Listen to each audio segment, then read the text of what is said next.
Hari RPL Desa 2024, Mendes PDTT Abdul Halim Iskandar ke Bengkulu. Hari Rekognisi Pembelajaran Lampau atau RPL Desa tahun 2024 di Bengkulu dihadiri oleh Mendes PDTT RI, Dr. Andes Haji Abdul Halim Iskandar MPD, pada Jumat 8 Maret 2024. Abdul Halim Iskandar menjelaskan program RPL merupakan hasil kerjasama antara Pemprov Bengkulu, Universitas Terbuka dengan Kementerian Kemendes PDTT. Terpisah, Wakil Rektor Bidang Sistem Informasi dan Kemahasiswaan Universitas Terbuka periode 2023 hingga 2028, Profesor Dr. Paken Pandiangan SSI MSI menjelaskan, UT adalah perguruan tinggi negeri yang didirikan oleh pemerintah.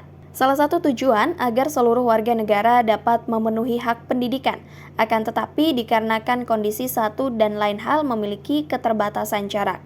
Program RPL ini juga didukung oleh Pemprov Bengkulu. Sekretaris Daerah Provinsi Bengkulu Isnan Fajri mengatakan program RPL ini guna meningkatkan kapasitas sumber daya manusia di desa serta menyiapkan calon pemimpin masa depan.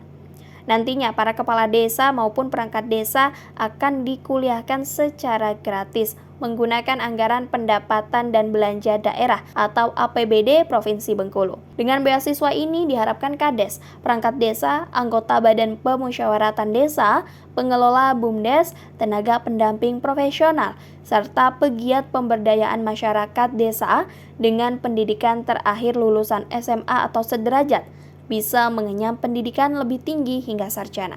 Jadi sekali lagi kita terima kasih banget kepada Pak Gubernur, Pak Sekda dan jajaran pemerintah Provinsi Bengkulu atas partisipasi dan dorongan dan dukungan untuk percepatan peningkatan kualitas pembangunan di desa melalui RPL Desa. Kalau bagi kami, khususnya untuk perangkat desa, ini sangat mempermudah lah bagi kami karena dengan ada beasiswa ini kami bisa melanjutkan pendidikan ke perguruan tinggi tanpa bayar, juga tanpa meninggalkan desa seperti yang dikatakan Bapak Menteri tadi. Jadi kami itu sangat dipermudah lah dengan adanya program RPL ini. Tapi secara formal ditangani langsung oleh Gubernur dari tingkat provinsi baru Bengkulu kerjasama dengan UT Bengkulu. Jadi ke depan saya kira model ini akan kita lakukan ke seluruh provinsi yang ada di Indonesia. Nah, ini kan role model yang baik. Saya kira ini kan inisiatif dari Direktur UT Bengkulu dengan Gubernur. Ya, kita merintisnya itu dari tahun 2021, 2022 ya, kemudian berhasilnya di 2023 gitu. Nah, kedepannya ini tantangan bagi kami dalam tadi ya mengawal ini supaya 100 tamat itu bisa 100 selesai, dan juga nanti ke depan itu ada lagi tambahannya 100 lagi per angkatan. Warek UT targetkan Pokjar di Bengkulu berubah menjadi Salut, tingkatkan pelayanan dan kenyamanan. Wakil Rektor Bidang Sistem Informasi dan Kemahasiswaan Universitas Terbuka, Profesor Dr. Paken Pandiangan SSI MSI, targetkan kelompok belajar atau Pokjar di Bengkulu berubah menjadi sentra layanan UT atau Salut. Salut adalah fasilitas layanan yang dimiliki oleh UT di wilayah kota atau kabupaten yang tidak memiliki UPBJJ. Salut berfungsi untuk mendekatkan dan mempermudahkan akses layanan kepada mahasiswa, calon mahasiswa dan masyarakat terkait informasi, registrasi, perolehan bahan ajar,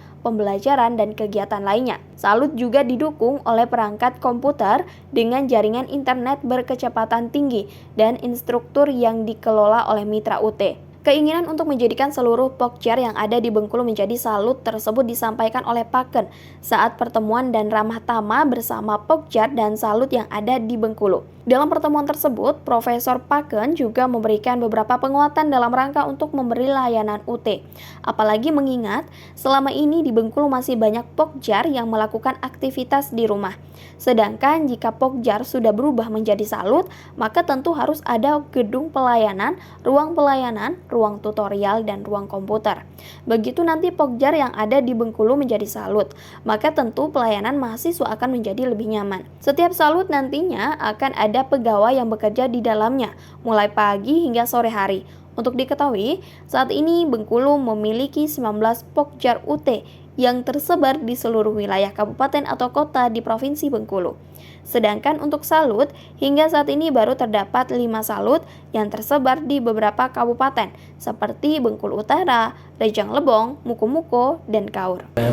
Ya, jadi saya sempatkan untuk bertemu dengan para pengurus Pokjar ya namanya, kelompok belajar dan salut untuk memberikan penguatan kepada mereka dalam rangka memberikan layanan universitas terbuka. Jadi selama ini mereka masih menjadi Pokjar ya, kelompok belajar.